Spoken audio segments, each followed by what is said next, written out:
Hey folks, just wanted to give a shout out to Dominic Eagle, the author of tonight's story. Be sure to go check out his channel, Black Volumes, for more awesome stories. A link will be in the description below.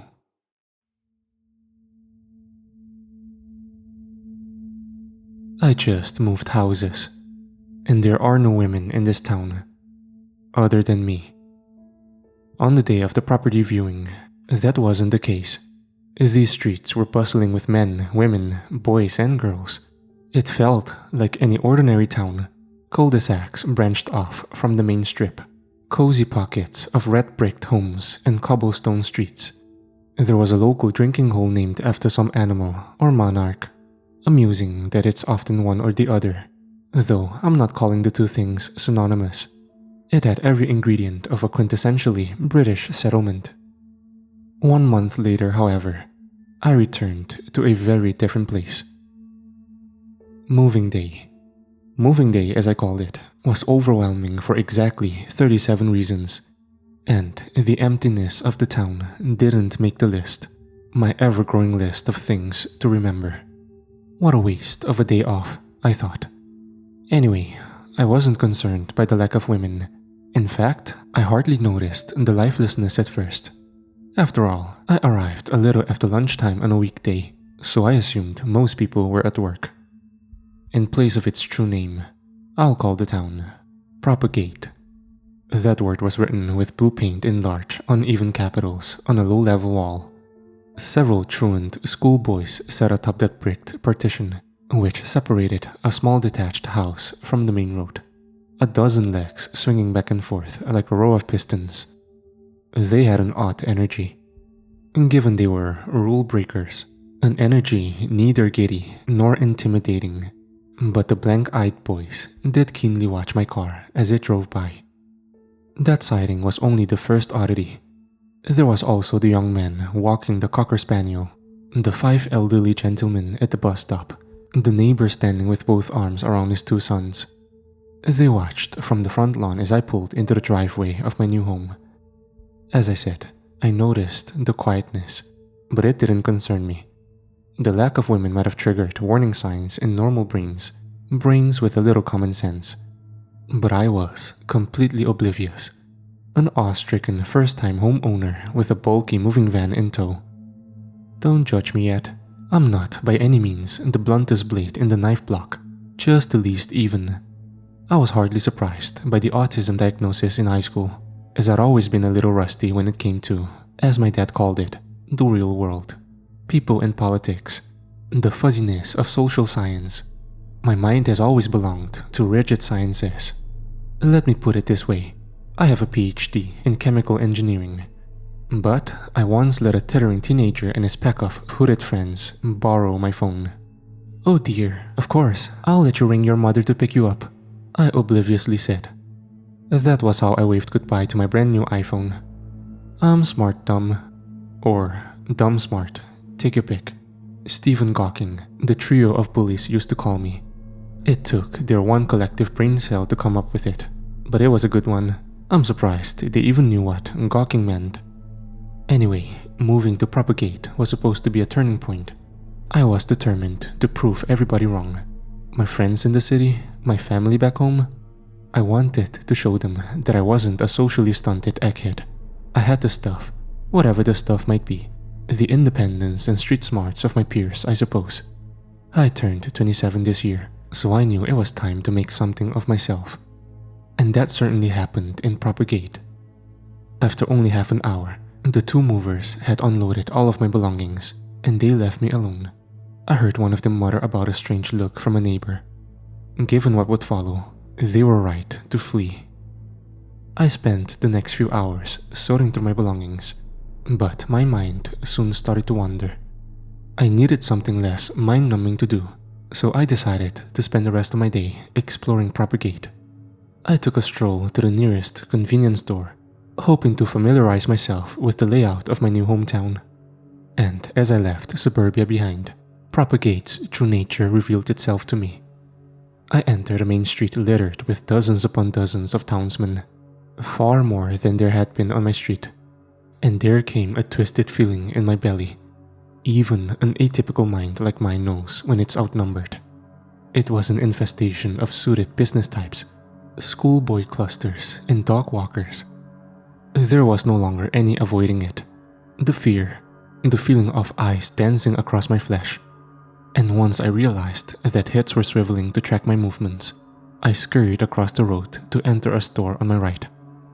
Things were worse inside. On the street, there had been options, routes of escape.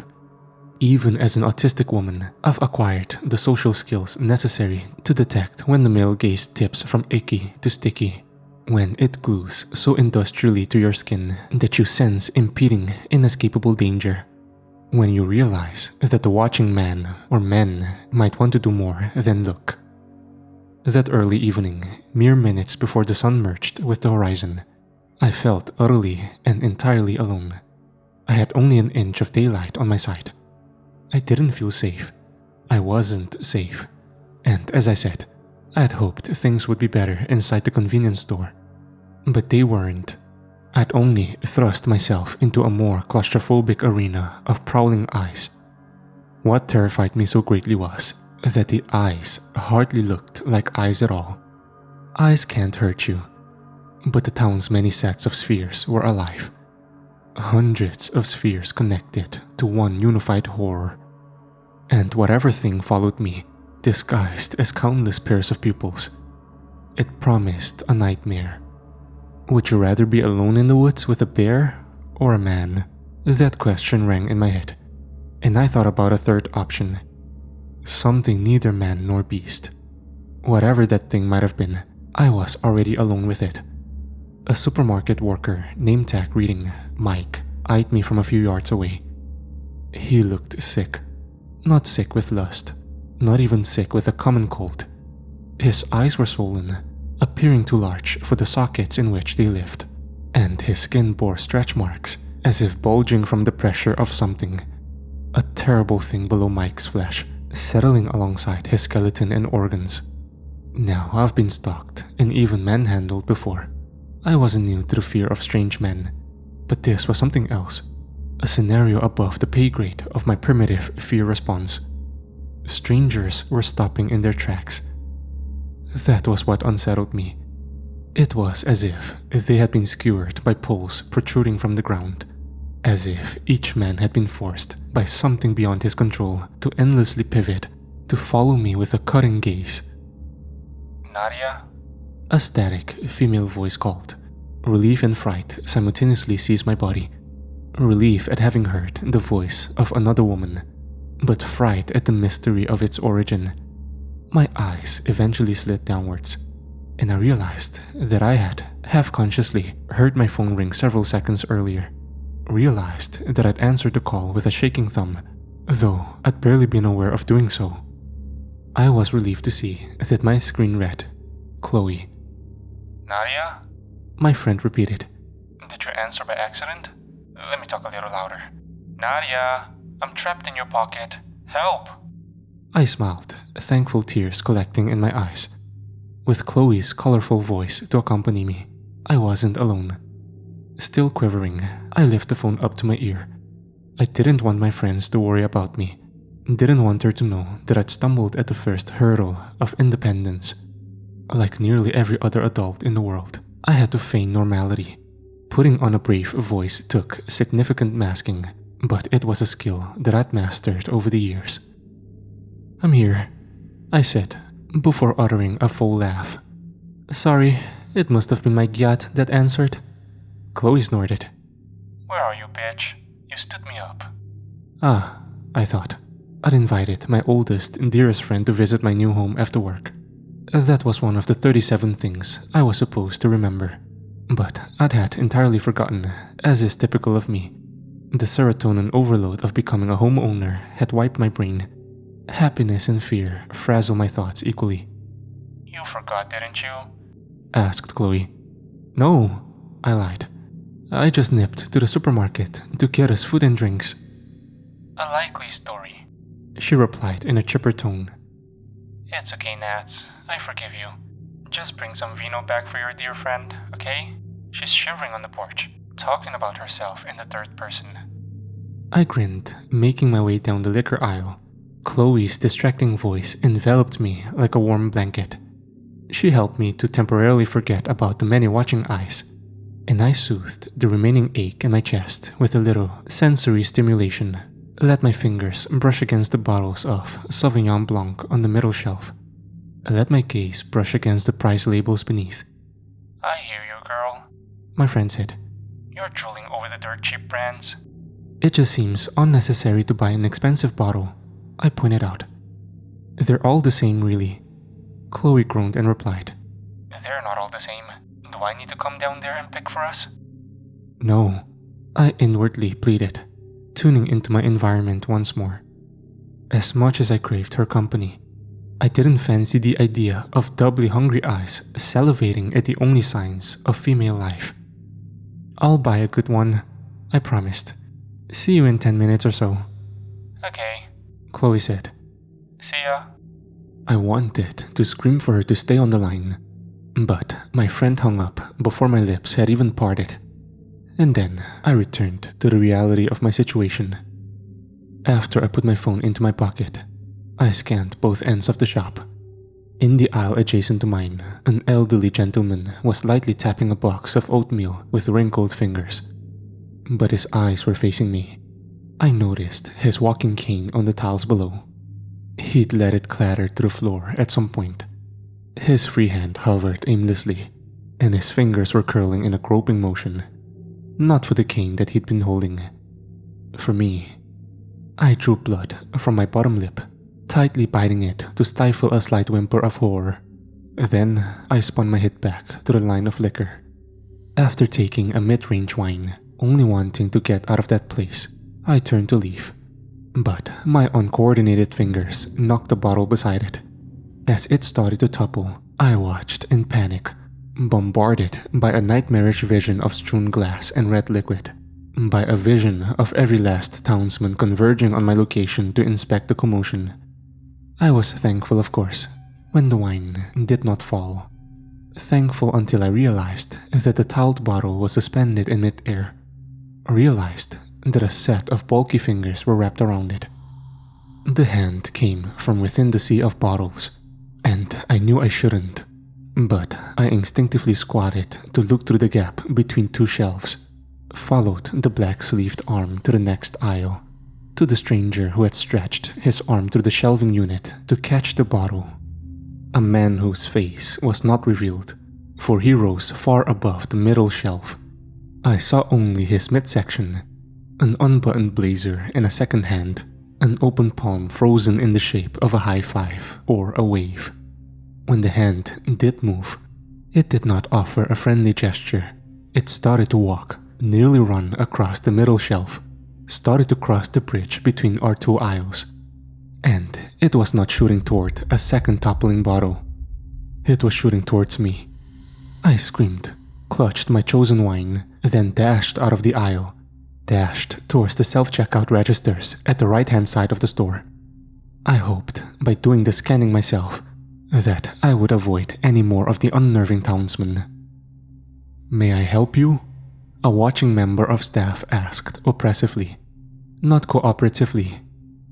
"I'm fine," I said, before wincing at the "Are you over 21?" message on the touchscreen. The supermarket worker took slow strides over to my register, then swiped the card to give me permission. The smiling man stood far too close to me, exhaling puffs of cheese and onion, a pungent aroma that horribly concealed something even worse beneath, a scent I didn't manage to place. "You hardly look 21, my dear," he softly said, "but I'll allow it." "I'm 27, I shakily promised, fumbling in my purse for some form of identification. The man shushed me, lifting a finger towards my lips, but stopping just shy of touching them. And as I looked at his face, I saw what I had seen in Mike. A wrong face. The worker exhaled deeply. "You will grow. Yes, you'll grow." I thwacked my card against the reader, packed the wine, then strolled speedily out of the store. Even with eyes firmly locked onto my shoes, I felt those predatory gazes. The shoppers at first, Then the outdoor townsfolk when I exited the store. It was only a 10-minute walk home, but it felt longer. Perhaps because, during those minutes, the sun finally dipped over the horizon and plunged the streets into darkness. The street lamps sprang to life, revealing solitary figures watching me from pavements and front yards. My body moved sluggishly forwards, burdened by heavy gazes. But what truly made the itch on my flesh unbearable was the knowledge that I had seen so little. Seen only those caught in the glow of lampposts and headlights. There were undoubtedly figures in the town's unlit pockets, men eyeing me from the shadows. To make it all worse, I returned home to find only my bright orange Mini Cooper in the driveway. There was no sign of Chloe's Ford. No sign of Chloe. "Pick up," I muttered as I tried and failed to ring her. "You said you were here." "She was here," a voice explained. A yelp escaped as I turned to face the lawn beside mine. Turned to see the next-door neighbor I'd seen when I first arrived. He was still standing on the front lawn with his 2 boys, large arms wrapped around their shoulders. They haven't been there all day, I told myself, though I wasn't convinced. There had been something quirky about the sitcom family earlier in the day, but they seemed far more sinister at night. They stood in their blackened front garden, barely illuminated by the nearby street lamp. They had been waiting for me. I pretended otherwise, but I knew better. "I beg your pardon?" I asked, a voice coming apart at the seams. The father smiled and said, "Your friend. She was here. We invited her inside for a cup of tea," one of the boys stated. The child spoke without a hint of emotion, without a single inflection in any of his words. I found myself thinking of the truant boys sitting on the walls, the lack of joy on their faces, the lack of anything remotely human behind the eyes. "I don't see her car," I found myself saying aloud. "She drove to meet you at the store," the man explained. It was an instant response, as if my neighbor had foreseen the question and prepared an answer earlier. "Oh, that reminds me," he continued, stepping onto my driveway and bringing his eerie smile into the light. "She left something for you." The father's hand shot outwards, offering a phone with a cracked screen. I reflexively reached for it before even processing the dread in my gut. I wasn't unnerved by the cracked screen, not even by the idea of Chloe giving her phone to a stranger. No, it was something about the way in which my neighbor spoke, something about the way in which he held out the device. And as my hand met his, something pricked my index finger. I recoiled as if a sharp hair within the crease of his palm had cut me. Mouth gaping, I inspected the bloody droplet forming on my fingertip. It dripped and fell into one of the many cracked wounds on the phone screen. I lifted my fearful face and said, "What happened to?" But the man and his boys had vanished, fled without so much as the sound of grass crunching beneath their feet. Something pained my mind, not just the town, something that poisoned the very colors of the world, something which prompted my soul to primally scream that I must hide. I ran to the porch, clumsily unlocked the front door, and tried to steady my breathing. "Listen," stuttered a voice from the darkness. I screamed and twisted to see the silhouette of a man in my unlit lobby. I only half registered that the intruder was holding up his hands defensively. "I'm sorry," he said, stepping forwards. "I had to find you first." He may well have said more, but I heard none of it, because the world disappeared. Then, an unknown length of time later, a voice from the blackness whispered, "Miss?" I heard the familiar stranger before I managed to open my eyes or move my limbs. Probably for the best, as I would have fought him. He wasn't like the others. I'd known that, somehow, even in the darkness of the lobby. Sensed it in the man's presence. I didn't say any of this, however. I groaned, unable to produce intelligible words, unable to move my eyelids. He shushed me. "You're safe now." What is happening? I finally managed to grunt, opening my eyes a sliver to see that I was sitting in the passenger seat of the stranger's vehicle. I still don't know, but it began 6 days ago, he replied. Mr. Robertson entered Brent Monroe's restaurant with a horrid smile and blood-stained overalls. Half the town was there. We were celebrating Margaret's retirement. Anyway, we all thought somebody had hurt Mr. Robertson, a disgruntled customer at his repair shop perhaps. But it wasn't that. What was it? I asked, eyeing the middle-aged driver beside me. The man shrugged. Brent walked over first. He held Mr. Robertson, shaking hands, intending to help. But then, the owner became just as calm and broad-smiled as the mechanic. It was all a blur after that. The place descended into chaos. I don't understand, I said. No, he replied. I didn't imagine you would. The man changed, all with a simple touch. Did you change? I asked fearfully. Are you going to hurt me? The stranger shook his head fiercely. No, love, I'm not going to hurt you.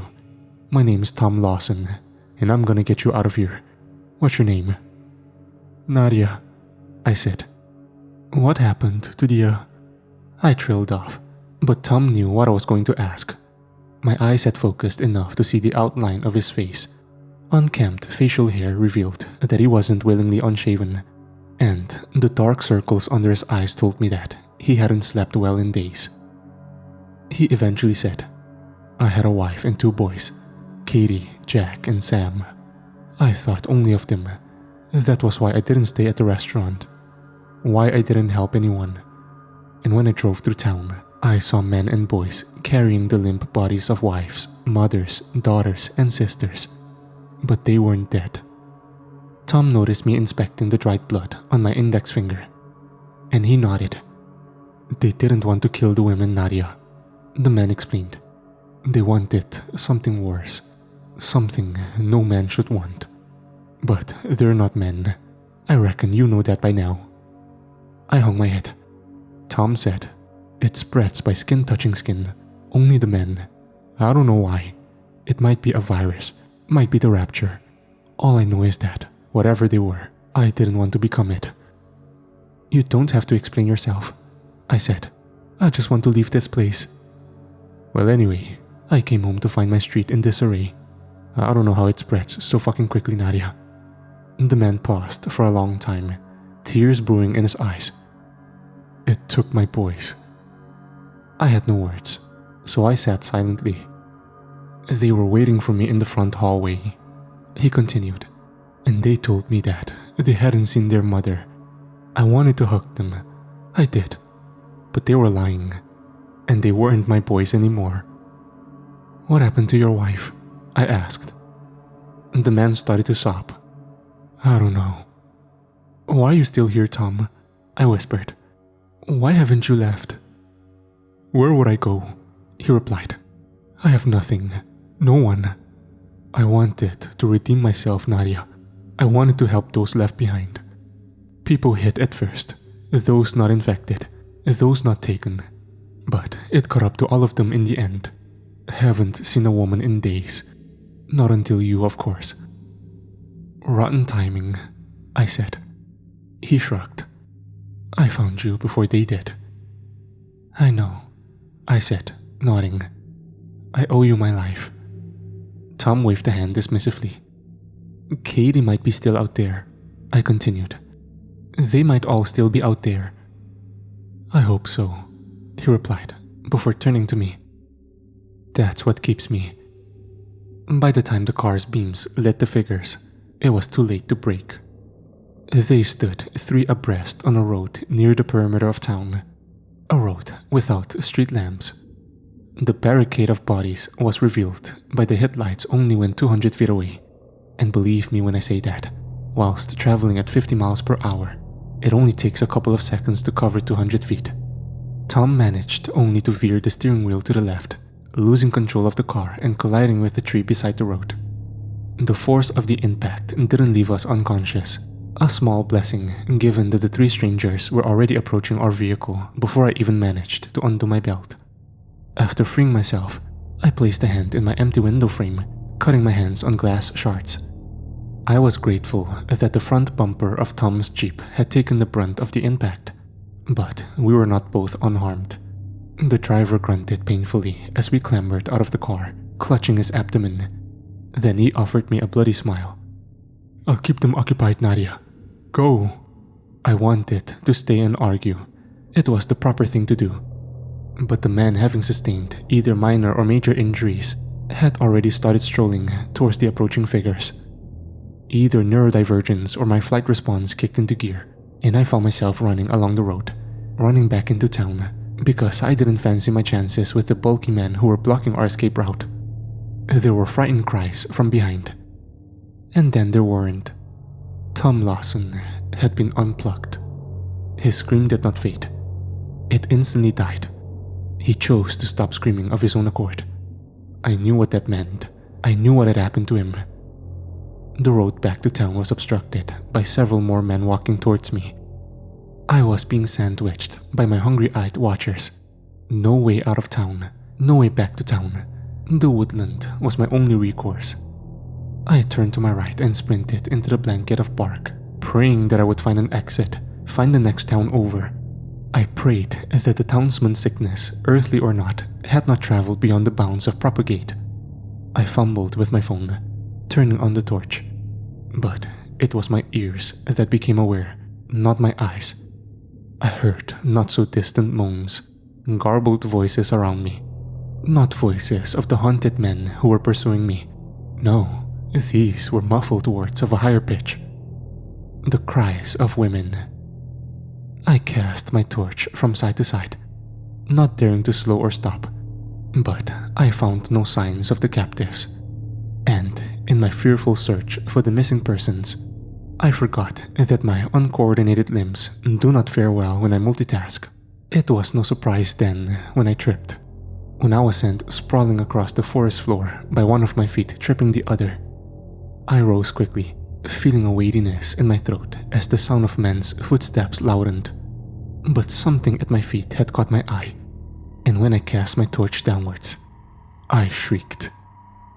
On the ground were bodies, dozens and dozens of women's bodies. In fact, they weren't on the ground, they were in it. The missing women of Propagate were the dirt beneath my feet, the soil, the undergrowth, or the whatever forms of forest floor. Their bare flesh, which had been stretched and mangled, merged with the soil. Long fleshy tendrils sprouted from their arms, sides, rears, and all other parts of their bodies, as if they had taken root, as if they had become one with the woodland. Worst of all, the townswomen were still very much alive. They must have wished they weren't, for as I looked closer, I realized that each woman, tied to each other by skin-formed rope, was no longer just one, but many. And by that, I mean I looked down at the woman below my feet to find her own face looking up at me 4 times. 4 separate faces, each tied to a different part of her body, screamed up at me. Not as some united hive mind, but as 4 separate versions of her. Every face moaned in a slightly different way. All moaned with lips closed, but each expressed itself differently. The smaller faces were nothing but circular mounds that had been propagated from her. They would grow, of course. They would propagate too. What? I thought in horror, wondering where those direful thoughts had originated. Her eyes were coated in tears and flecks of mud. She opened her mouth to speak, but spewed only mushed foliage and blood. Her muffled words failed to permeate the greenery spilling from my guts. I knew she was asking me to kill her, much like the hundreds of other stripped women who were inexplicably part of the forest floor. Hundreds of women who might have numbered thousands, having multiplied, having grown new, smaller abominations. I woke from a horrified trance when the crunching footsteps of the pursuing men were too close to bear. "I'm sorry," I whispered tearfully to the woman, hoping the others would hear. I hoped they'd understand at the very least. I felt their tearful eyes watching me from below. There was no running around them, only over them. I realized that the nearby squeals I had heard earlier were the sounds of women being crushed beneath my boots. I hadn't paid attention. The squelching ground beneath my feet hadn't been loose and unstable. It had been moving, breathing. A macabre pool of rippling mud and flesh that nearly swallowed my feet as I ran across it, apologizing and sobbing as I went. The townswomen formed an interconnected blanket of skin and dirt. They were forced not only to become one with nature, but to suffer through that hellishness. I don't know how long I spent fleeing. An hour? 2 hours? All night? But I know the sun hadn't risen when I finally made it to a small village miles away. I no longer heard the footsteps of men behind me. I'd outrun them. They moved at a glacial pace, seeming to have been slowed by whatever corrupted them. But part of me fears that they were simply in no rush, that they know, no matter how far I run, it is only a matter of time. They will spread through every village, town, and city on Earth, recruiting men, propagating women. There is no running. I know that now. I've returned to Propagate, and I pray that I stop the nightmare before it spreads. This may be my final message, but I'll kill everyone if I find a way. And they will thank me.